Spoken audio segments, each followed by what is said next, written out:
Detail print. Okay.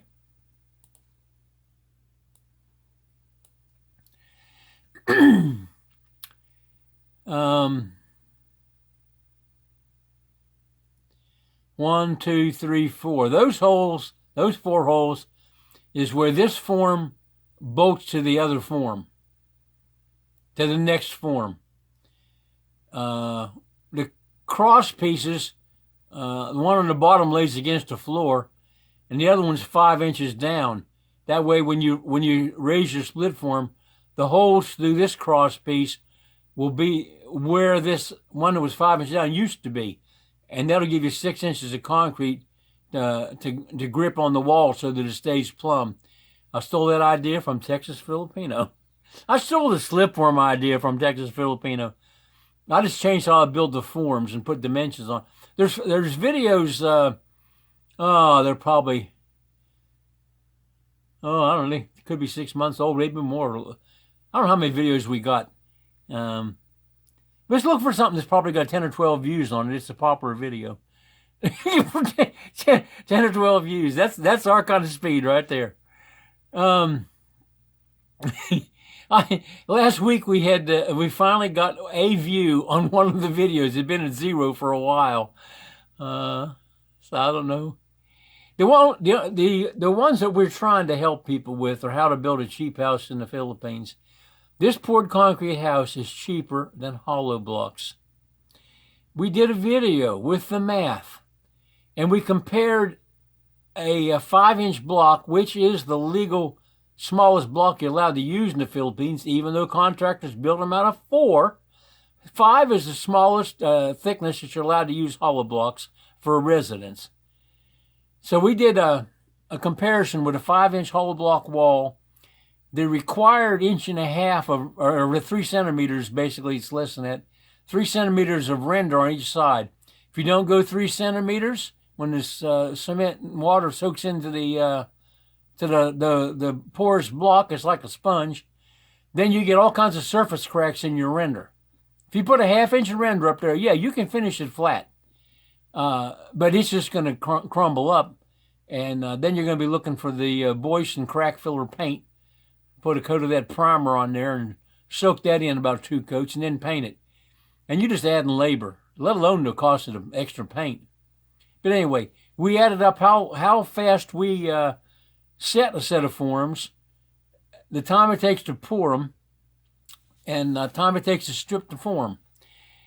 And of course, you're going to pour them in one day, and you're going to strip the forms in the morning, and you're going to spend a day and a half putting the forms up for, like the outside walls are 24 feet on each of the 10 faces, plus the width of the column.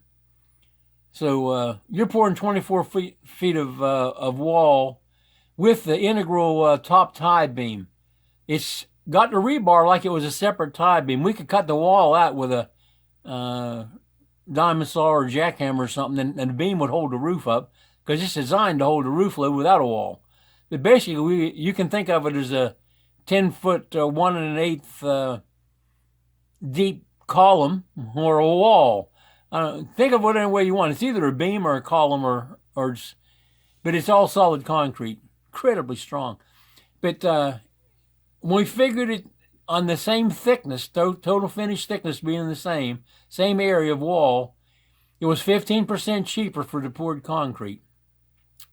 We used the forms 36 times. It took 7 work days to build the full set of forms plus a bunch of spares.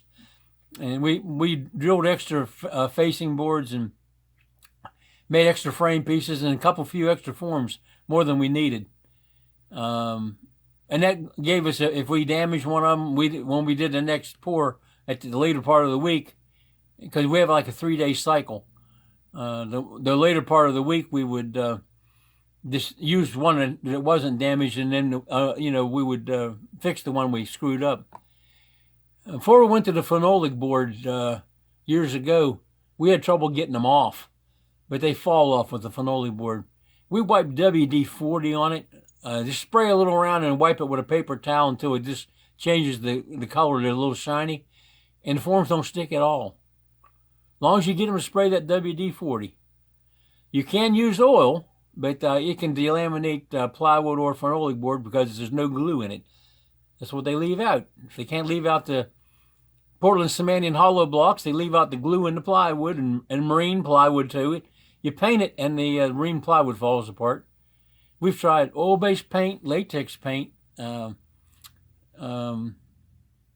organic enamel, epoxy resin.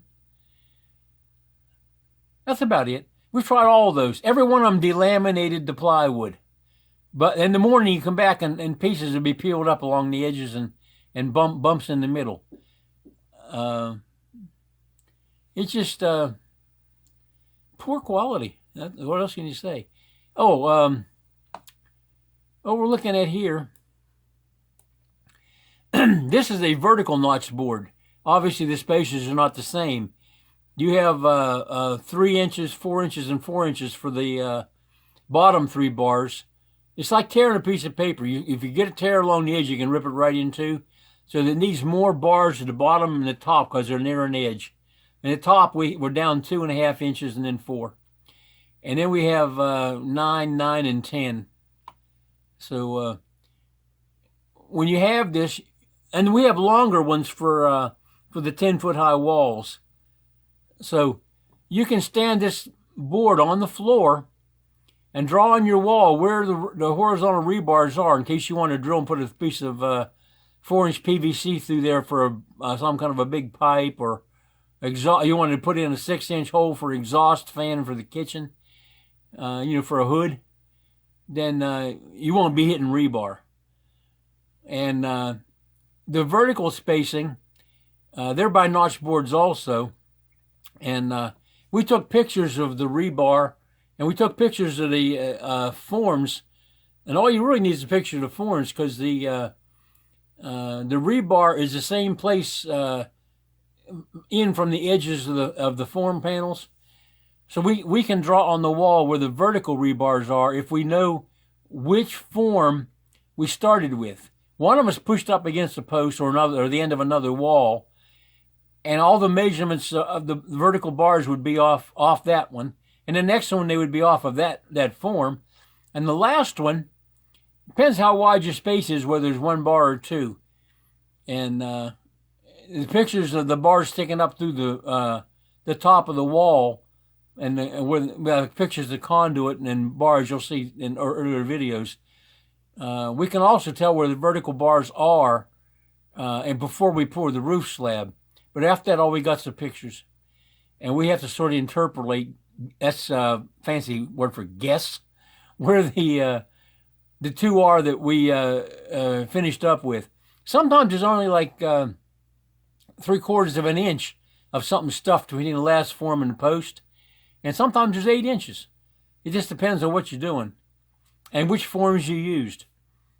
Because the 4 foot, 8 foot, and 6 foot 11 are our 3 forms. Most of them are 8 foot and half that many in 4 foot. And then only, I think there's 2 pairs of the 6 foot 11.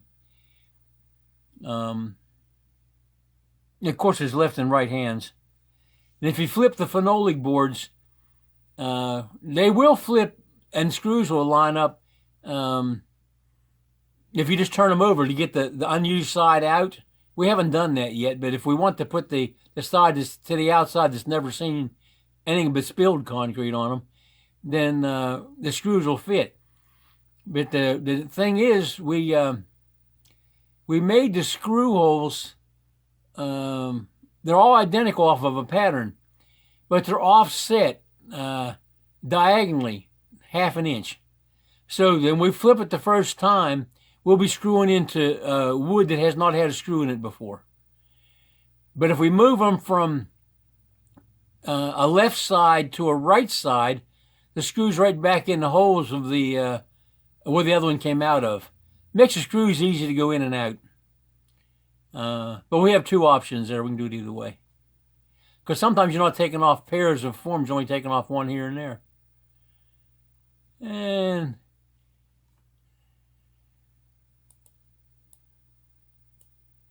It's actually there's videos showing all the dimensions of the parts of these forms and how to put them together.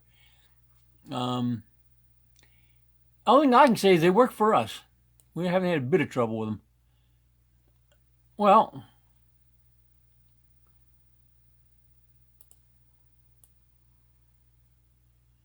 that's what it looks like put together.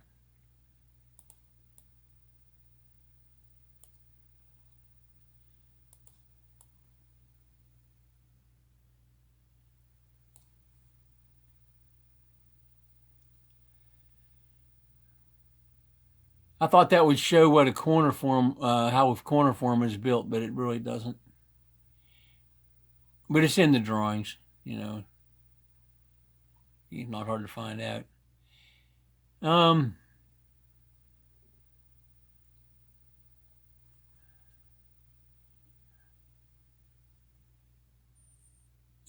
I know what I was doing.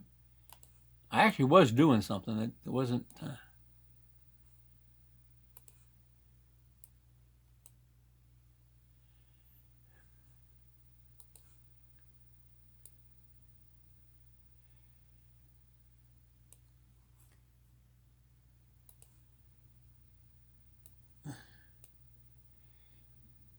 These forms are in 3D.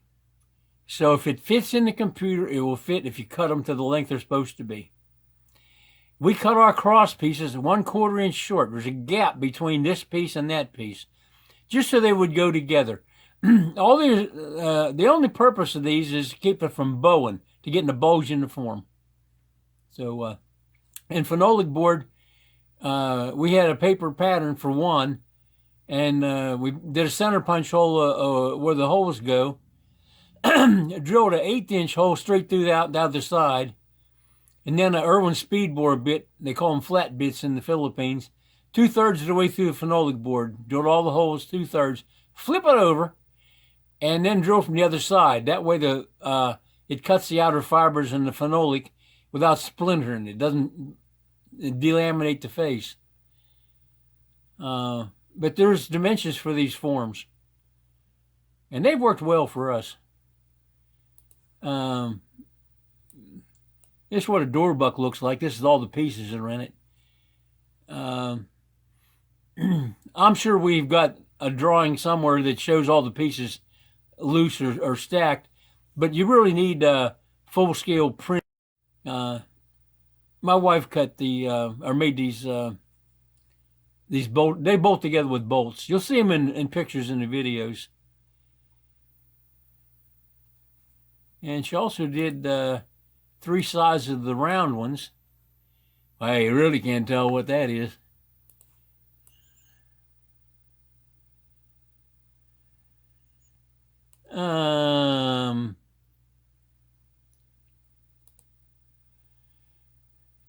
Well, we'll put some surfaces on it.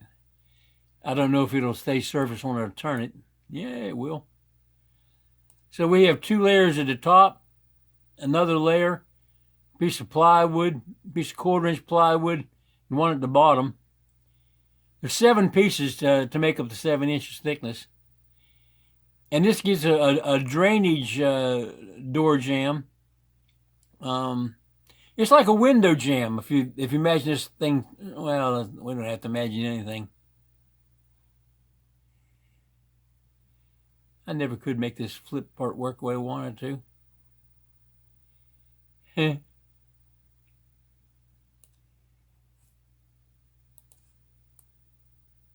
No, it would do it if I knew how to operate that command, but I don't know how to do it.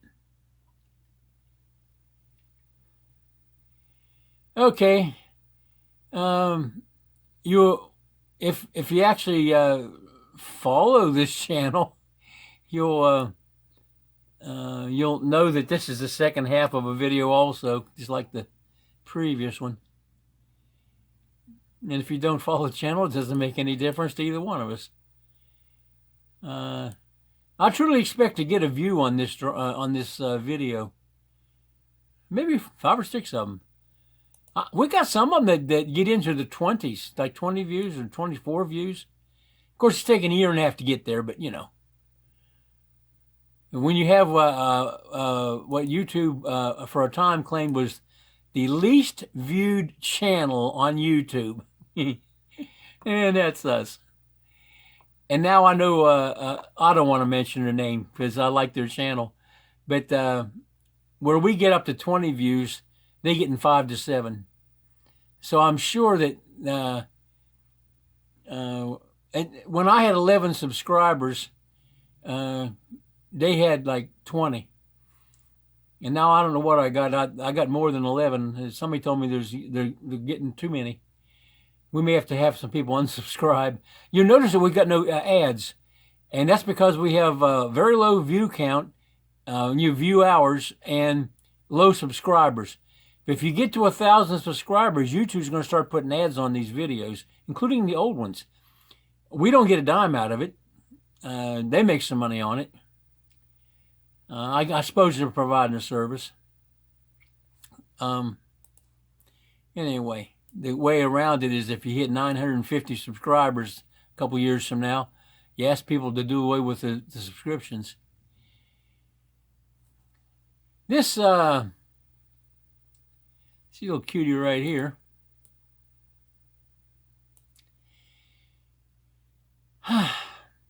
You drive a stick in the ground, piece of plastic pipe, whatever, make it completely vertical. So then it's going to put a shadow in the morning and a shadow in the afternoon. And what you do is at a particular time, you go out there between your solar noon, so many minutes before it and so many minutes after it. We use like an hour and a half. And you get these two shadows.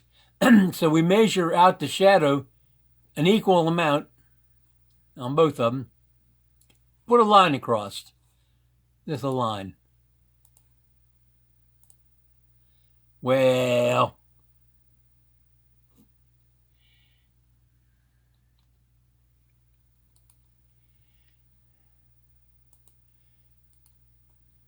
and then a line from the middle of it, up and down. And what that is an actual solar south for your, find a true south for your solar array. And this string here was just to show them that they take this and they drag that string around and mark the end of the string. That's why it's drawn crooked, so that you know it's not anything in particular. There's 24 time meridians around the world, 24 hours, unless you are living on the meridian, like where it changes from Eastern Standard Time to Central to Mountain Pacific or whatever.